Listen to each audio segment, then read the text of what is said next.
Hello दोस्तों, नमस्कार। स्वागत है आप सभी का एजुकेशन मंत्रा में। दोस्तों, सबसे पहले बात करेंगे 69,000 शिक्षक भर्ती अपडेट्स के बारे में, जिसमें कि महासंग्राम का आज जो है निर्णायक दिन होने वाला है 16 जुलाई। शिक्षा मित्रों के लिए 60-65 कट ऑफ होगा, रहेगा ज्यादा। मतलब प्रथम दृष्टया सुप्रीम कोर्ट को ऐसा लगा है, ऐसे कमेंट आए हैं। और बीएड से नहीं होनी चाहिए आपत्ति, ये भी सुप्रीम कोर्ट का कमेंट है। इस पर भी चर्चा होगी और किसकी होगी जीत, कौन होगा बाहर, इन संपूर्ण बिंदुओं पर आपको विश्लेषण देखने के लिए मिल जाएगा इस वीडियो सेशन में। सबसे पहले तो दोस्तों हम बात करेंगे एक छोटी सी अपडेट के बारे में जो हाथरस से संबंधित है। काउंसलिंग संबंधी डॉक्यूमेंट्स जो है वहां से वापस हो रहे हैं, उसकी ऑफिशियल नोटिफिकेशन यहाँ पर देख सकते हैं। कार्यालय जिला बेसिक शिक्षा अधिकारी हाथरस, उत्तर प्रदेश बेसिक शिक्षा परिषद 69,000 में। मतलब देख लीजिए यहाँ पर ये हाथरस में 16, 17, 18 जुलाई को कार्यालय अवधि में उपस्थित होकर मूल प्रमाण पत्र और इसके साथ ही साथ अपना जो भी डिमांड ड्राफ्ट वगैरह है वो आप लोग ले सकते हैं। मोबाइल नंबर दिया गया है। ये फिर से विज्ञप्ति निकली है, पहले ये निकाली गई थी लेकिन मे भी अभ्यर्थियों ने ध्यान न दिया हो, तो इस वजह से ये दोबारा से जो है ऑफिशियल नोटिफिकेशन निकाला गया। तो 16, 17, 18 जुलाई यानी कि आज से शुरू हो रहा है, 16 को कल परसों 3 दिन काउंसलिंग डॉक्यूमेंट्स रहेंगे। आप लोग 10 से 4 बजे तक जाके वहां से ले सकते हैं, जिन्होंने काउंसलिंग के दौरान अपने डॉक्यूमेंट्स हाथरस जिले में जमा कराए थे। अब चलिए दोस्तों बात कर लेते हैं महासंग्राम के निर्णायक दिन पर। देखिए वो आखिरकार घड़ी जो है वो आ चुकी है। फाइनल होना कब होगा ऐसे करके हमने पहले ही बताया था आपको कि 14 तारीख भले ही डेट लगी है लेकिन उस दिन फाइनल होगा, ये एकदम से कहना तर्क संगत नहीं है। एक दिन में मुकदमा फाइनल ही नहीं हो सकता है, इम्पॉसिबल सा है।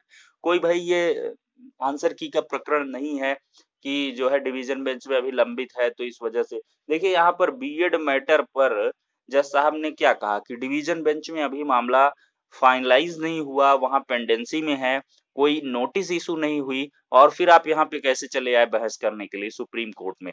लेकिन फिर क्या हुआ, बहस के दौरान ऐसी चीजें पीएस पटवालिया साहब के द्वारा कही गई बात फिर सीए सुंदरम साहब ने भी कहा, तो पटवालिया साहब की बहस के दौरान ही जज साहब ने कह दिया था कि ठीक है, हम बीएड कैंडिडेट्स का जो मैटर है इसको हम बाद में कंसीडर कर लेंगे।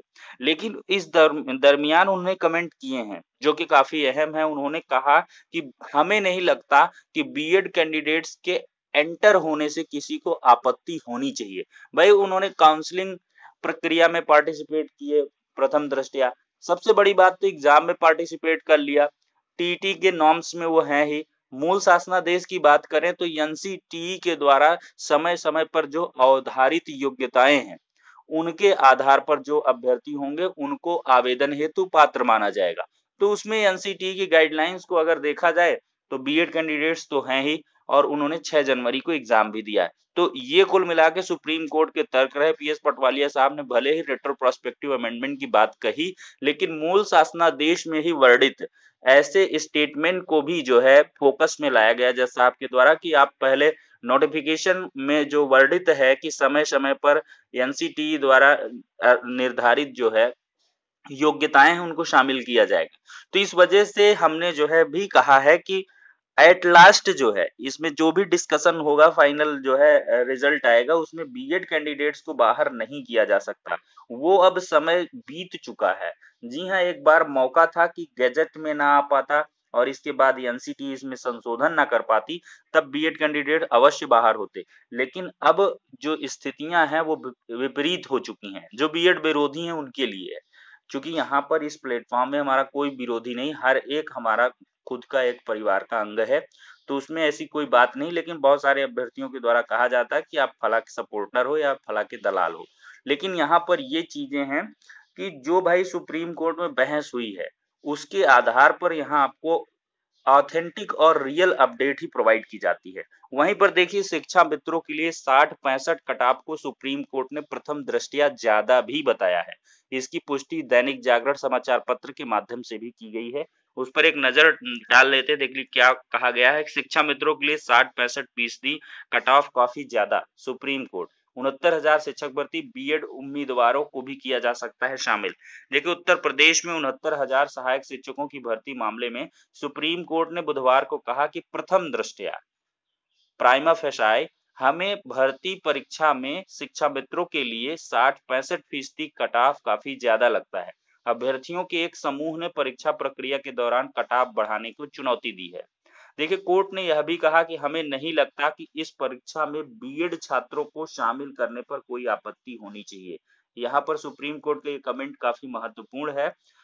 अब आगे चलते हैं। लिखा गया है कि इस मामले में सुनवाई बृहस्पतिवार को भी जारी रहेगी। जस्टिस यूयू ललित और जस्टिस मोहन एम शांत नागौदर, काफी टिपिकल सा नाम है इनका, मोहन एम शांत नागौदर की पीठ ने सुनवाई के दौरान मौखिक तौर पर कहा कि हमें नहीं लगता कि भर्ती के लिए आवेदन मांगने से पहले या बाद में कट ऑफ में फेरबदल में आपत्ति होनी चाहिए।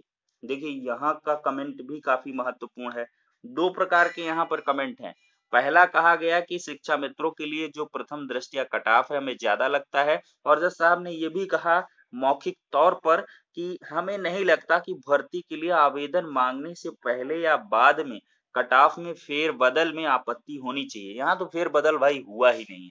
आवेदन से पहले डिसाइडेड नहीं थे, आवेदन के बाद 60-65 डिसाइड हुए, और सुप्रीम कोर्ट ने साफ साफ कह भी दिया कि बाद में या पहले में कट ऑफ में अगर फेरबदल होना चाहिए तो उससे किसी को आपत्ति होनी चाहिए, हमें नहीं लगता। मतलब सुप्रीम कोर्ट एक प्रकार से समर्थन में है कि जो क्वालिफाइंग मार्क्स या कट ऑफ कह ले वो परीक्षा के बाद लगाया गया है तो उससे किसी को आपत्ति नहीं होनी चाहिए, मतलब वो सही है। अब देखते हैं आगे कि वहीं याचिकाकर्ताओं की ओर से वरिष्ठ वकील पीएस पटवालिया ने कहा कि बीएड उम्मीदवारों ने 6 महीने का ब्रिज कोर्स नहीं किया है, जो सहायक शिक्षक के लिए जरूरी अहर्ता है। उन्हें केवल प्रशिक्षु शिक्षकों के रूप में भर्ती किया जा सकता है। लेकिन यहाँ पर सुप्रीम कोर्ट का कमेंट है, इस पर पीएस पटवालिया जी का क्रॉस क्वेश्चन किया गया उनसे कि बीएड उम्मीदवारों को भले ही 6 महीने का ब्रिज कोर्स ना करने की वजह से सहायक अध्यापक के रूप में मतलब जरूरी अहर्ता नहीं है, लेकिन ये भी है कि 1 to 5 के लिए वो एलिजिबल हो गए अगर वो 6 महीने का ब्रिज कोर्स कर लेते हैं।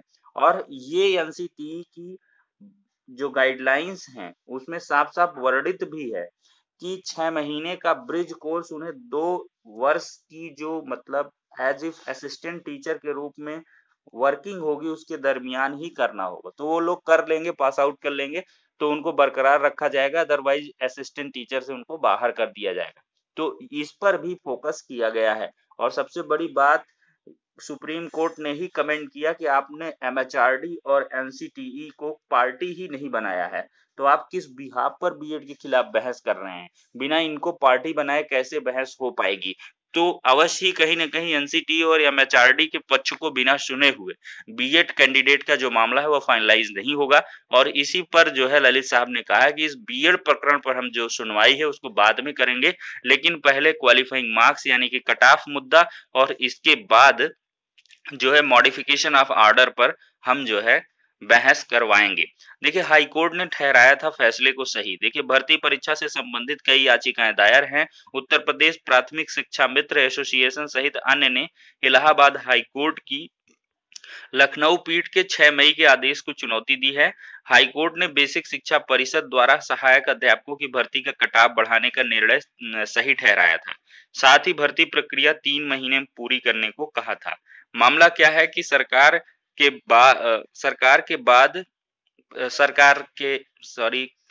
परीक्षा के बाद सामान्य वर्ग के अभ्यर्थियों के लिए 45 से 65% और आरक्षित वर्ग के लिए 40 से बढ़कर 60% कट ऑफ निर्धारित की थी। मामले में सुप्रीम कोर्ट ने 9 जून को अंतरिम आदेश पारित कर यूपी सरकार से कहा था कि वह 37,339 पदों को छोड़कर नियुक्ति प्रक्रिया जारी रख सकती है, लेकिन ऐसा संभव ही नहीं है कि 37,339 सीटों को छोड़कर नियुक्ति प्रक्रिया जारी रखी जाए। इसी वजह से 69,000 शिक्षक भर्ती प्रथम दृष्टया जो है वो अपरोक्ष रूप से जो है अप्रत्यक्ष रूप से स्टे ही है।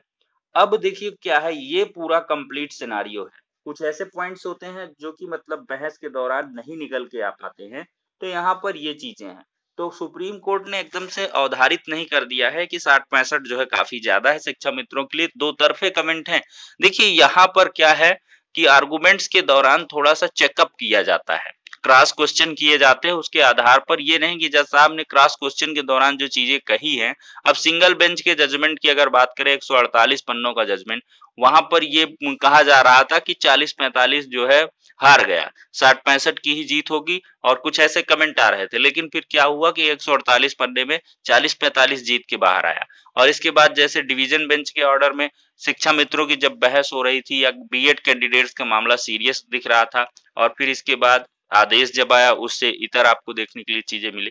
तो इस प्रकार से ये कुछ जो है कमेंट्स हैं जिनके आधार पर आप बिल्कुल से नहीं कह सकते कि 60-65 ही होगा या 40-45 ही होगा। दोनों चीजें हैं यहाँ पर कि ऐसा भी नहीं है कि 60-65 ही होगा, मे भी 40-45 भी हो जाए, ये तो सुप्रीम कोर्ट पर फाइनली निर्भर करेगा। लेकिन यहाँ पर अभी जो है शिक्षा मित्रों के एडवोकेट अपना बहस कर रहे हैं, फिर इसके बाद बीएड कैंडिडेट के जो एडवोकेट हैं वो बहस करेंगे, स्टेट गवर्नमेंट इसके पहले बहस कर लेगी, फिर बीएड वाले, फिर बीटीसी वाले। और जब इतनी सारी आर्गुमेंट होती हैं, सबकी नोटिंग्स होती है, क्रॉस क्वेश्चन होते हैं, काउंटर रिजॉइंडर पर बहस होती है, तब जाके फाइनली एक तरीके से प्रथम दृष्टया अनुमान लगाया जा सकता है कि किसका पक्ष हावी है और कौन जीत रहा है। इसके आधार पर ही हमने जो है डिवीजन बेंच का जब ऑर्डर आने वाला था उसके पहले आपको आगाह करा दिया था। तो इस प्रकार से देखिए दोस्तों, कंक्लूडिव अप्रोच के तहत हम देखें तो बीएड एकदम से सेफ रहने वाला है, उसको दिक्कत नहीं होगी और कहीं ना कहीं 60-65 क्वालिफाइंग मार्क्स रहेंगे, लेकिन शिक्षा मित्रों के फेवर में।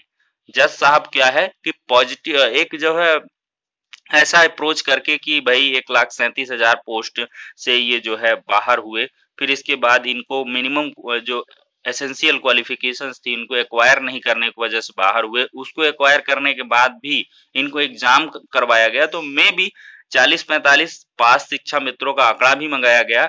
पिछली 68,500 शिक्षक भर्ती में कितने शिक्षा मित्र पास रहे उनका भी आंकड़ा मंगाया, तो इनके लिए कोई जो है काट निकाले। देखिए भारांक पर भी लगातार बहस हो रही है, भारांक पर हालांकि जो है सुप्रीम कोर्ट का कोई क्रॉस कमेंट नहीं देखने के लिए मिला, क्योंकि अपेक्स कोर्ट के द्वारा ही भारांक दिया गया है। अब कितना क्या दिया जाएगा इस पर भी चर्चा कहीं न कहीं बीएड वाले और बीटीसी वाले जरूर करेंगे, क्योंकि स्वर्णिमा वाली जो याचिका है वो भारांक को चैलेंज करने वाली है। तो इन सारी चीजों को देखने के बाद आज फाइनली जज साहब डिसाइड करेंगे और पूरा दिन भर जो है प्रकरण 69,000 का सुना जाएगा। इंदु मल्होत्रा जी के साथ डिवीजन बेंच 1 बजे से लगी हुई है, शायद एक ही केस है उसमें, तो मे भी उसको एक्सटेंड कर दिया जाएगा, क्योंकि यहाँ पर मामले की इंपॉर्टेंस को देखते हुए इस मामले को आज ही फाइनल किया जाएगा, इसकी पूरी उम्मीदें हैं और इसी वजह से तो आज जो है इस मामले को लगाया गया है। अदरवाइज ललित साहब तो आज बैठ ही नहीं रहे थे। तो कुल मिलाकर ये सारी की सारी अपडेट्स है दोस्तों, आपको पल पल की अपडेट्स हम प्रोवाइड करते रहेंगे, तो बने रहें, जुड़े रहें एजुकेशन मंत्रा के साथ। नेक्स्ट वीडियो में मिलते हैं, तब तक के लिए शुक्रिया, धन्यवाद।